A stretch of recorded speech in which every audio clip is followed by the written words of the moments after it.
Hey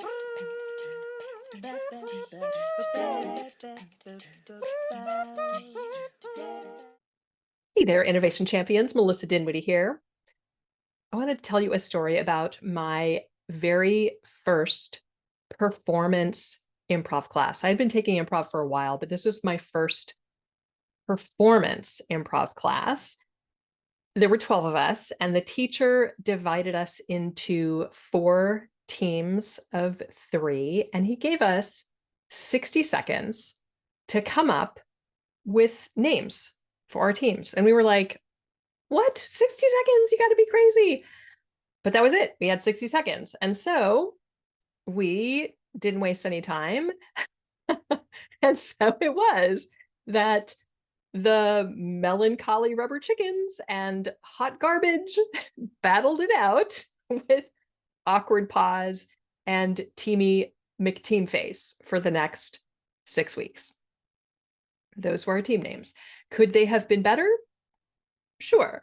But as our teacher pointed out, if he had given us, I don't know, 5 minutes or 10 minutes or 20 minutes or a week to go off and decide on our names for our teams, we would have used up all that time instead of doing improv.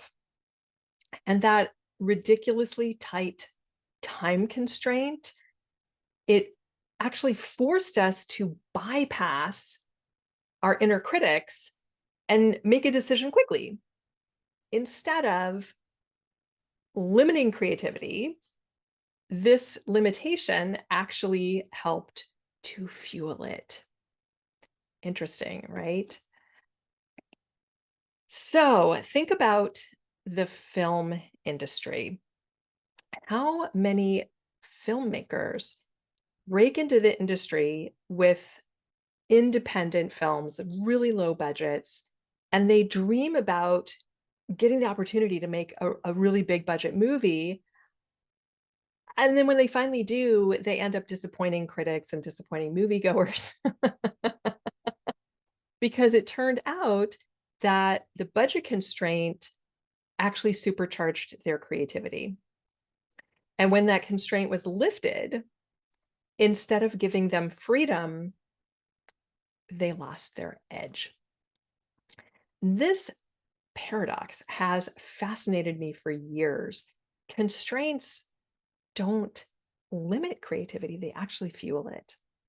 Also consider Dr. Seuss, super famous author of children's books. His editor bet him that he could not write a compelling children's book using only 50 different words. And what was the result? Green Eggs and Ham, which is one of the best-selling children's books of all time. Or think about Twitter, or the social media platform formerly known as Twitter, and how the original platform, which had a 140 character limit, forced people to distill their thoughts to their essence and actually created an entirely new form of expression. Now, these are not anomalies. They are evidence of a profound truth about human creativity that really contradicts our intuition. Limitations aren't creativity's enemy. They're actually its catalyst. And that brings us to what I like to call the blank canvas problem. Oh, have you ever sat down to write something or draw something or create something with absolutely no constraints, no deadline, no budget limitations, no brief to follow, just total creative freedom? What happens? It's like this big dream, right? But if you're like most people, this scenario isn't actually liberating, it's paralyzing. And this is what I call the blank canvas problem. When anything is possible, the weight of infinite choice, it crushes our creative spirit, because what happens is we become just overwhelmed by possibilities. We become paralyzed by the pressure to make the perfect choice among these endless options. I experienced this firsthand. I've experienced it many times, but I'm thinking years ago when I was trying to reignite my creative practice after a long hiatus, and I had all the art supplies. I had plenty of time, or so I told myself, and I had complete freedom to create whatever I wanted. And what happened? Nothing. For months, I created absolutely nothing. And it wasn't until I imposed really strict constraints on myself 15 minutes a day, using only the materials that I could keep by my bedside. And that was when I finally broke through and I started creating again. Constraints, they're kind of magical. So let's look at constraints through the Create the Impossible framework. This counterintuitive relationship between constraints and creativity happens to map perfectly to my Create the Impossible framework. So let's go through the framework step by step. And if you have been following me at all, you know my framework has 3 steps. The first step is play hard. And here we are talking about embracing constraints as a game. And this first element of my framework, play hard, it's not about, the work hard, play hard, go to Vegas, get wild. That's not what I'm talking about. I'm talking about approaching challenges with a spirit of play and experimentation. Constraints transform creative challenges into games with clear rules. Think back to that improv class when my improv teacher gave us just 60 seconds to name our teams. He wasn't just being efficient, he was turning the naming process into a game with very clear parameters that bypassed our inner critics and it engaged our playful instincts. The magic of constraints is that they invoke the play state. And if you think about any game you love, I don't know, maybe it's chess or basketball or Wordle, none of these would be fun without rules. The constraints are what make them engaging. Similarly, innovation thrives when we approach constraints as the rules of an exciting game rather than as limitations to overcome. So that's step 1. Play hard. Step 2, make crap. And here we're talking about using constraints to overcome perfectionism. The second element of my framework, make crap, it's all about giving yourself permission to create imperfect first drafts rather than waiting for perfection. And constraints, they're really like perfectionism kryptonite. Because, when you only have 60 seconds or 50 words or a shoestring budget, you can't be perfect. You just can't. And that is liberating. I experienced this when I started creating daily doodles in bed every morning. By limiting myself to just a few minutes and whatever drawing materials I could keep by my nightstand, I bypassed that perfectionism that had paralyzed me for years. The constraint of time and materials forced me to embrace imperfection, which ultimately led to a way more prolific and joyful creative process and practice. So that's step 2, make crap. Step 3 is learn fast. And here we're talking about constraints as learning accelerators. This third element of my framework, learn fast, is all about turning every experience, especially challenging ones, into learning opportunities. Constraints accelerate learning by creating really clear feedback loops. When you limit your variables, you can more easily identify what's working and what isn't working. Think about cooking. If you're following a recipe with just 3 ingredients, it is much easier to identify what went wrong or right than if you're working with, I don't know, 30 ingredients. And the same principle applies to innovation. When you constrain your approach, focusing on one specific customer pain point or using only certain technologies or limiting your timeline, you create conditions for faster and more focused learning. So that's step 3. Now let's talk about how to intentionally use constraints to fuel innovation in your own work.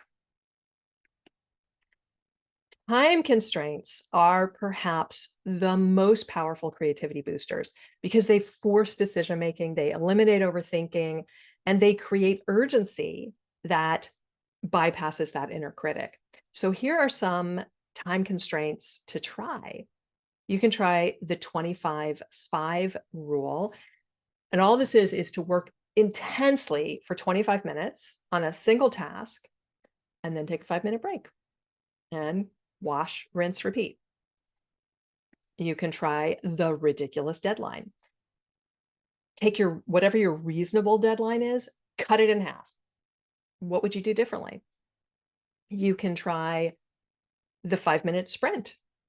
Give yourself just 5 minutes to generate as many ideas as possible. See how it goes. Then look at resources. Limited resources, whether budget or tools or team members, that can also drive remarkable innovation. So here are some resource constraints to try. You can try the budget cut. Just imagine that your budget was slashed by 50%. How would you accomplish your goals? What would you do? Or you can try the desert island. Desert Island Challenge. If you could only use 3 tools to solve your problem, what would they be? 3 tools that you can bring on a desert island with you. Or you could try the minimalist approach. How could you solve your problem with the absolute minimum viable solution? And then we've got conceptual constraints. And these limit the types of solutions that you can explore, and they force deeper thinking within a specific area. So how might we do that? So try these ways of constraining conceptually. You can try the adjective challenge. Choose 3 random adjectives, so like underwater, musical, ancient, and then incorporate them into your solution. See what happens. You can try the what if scenario. What if we couldn't use our current approach at all? What would we do? You can try the impossible constraint. How would we solve this if we couldn't use whatever the most obvious solution is? All right, so let's look at the real world. And perhaps the most dramatic example of constraints driving innovation comes from the Apollo 13 mission, when an oxygen tank exploded, endangering the lives of the astronauts, and the NASA team faced the ultimate constraint. The astronauts have only these exact items on board. So how do we bring them home safely? What do we do? And so engineers on the ground had to figure out how to adapt a square carbon dioxide filter to fit in a round hole using only the limited materials available to the astronauts. They had plastic bags, they had cardboard, and they had duct tape. And that was all they had. And the solution they devised, which literally saved lives, emerged precisely because of these extreme constraints, not in spite of them. And as Gene Kranz, the flight director for Apollo 13, famously said, I don't care what anything was designed to do. I care about what it can do. And that is the essence of constraint-driven innovation, focusing not on what you lack, but on what you can do with what you have. Mhm. So let's look at your constraint challenge. Here is your challenge for this week. Choose one area where you're seeking greater creativity or innovation and intentionally add a constraint. Maybe it's a tighter deadline, or maybe it's limiting your resources or your tools, or it could be a conceptual constraint that forces you to explore new approaches. Remember, the most innovative solutions often emerge not when we have more resources, more time, or more freedom, but when we have just enough constraint to ignite our creative problem solving instincts. Ready to transform how your team leverages constraints for breakthrough innovation? Click the link in the description to book a complimentary innovation strategy session, and let's explore how the Create the Impossible framework can help you design strategic constraints that spark creativity and drive innovation in your organization. If you found these insights about the paradox of constraints valuable, hit that like button and subscribe to join our community of innovation champions. Don't forget to ring that notification bell so you never miss a new strategy for driving creativity and innovation in your organization. And I would love to know your thoughts on this topic. What constraints have unexpectedly boosted your creativity? Was it a tight deadline, limited resources, or some other restriction that sparked your best ideas? What's one area where you might intentionally add constraints to drive better innovation? Share your insights in the comments below. Until next time, stay curious, stay playful, and keep creating the impossible. See you next time. Ciao.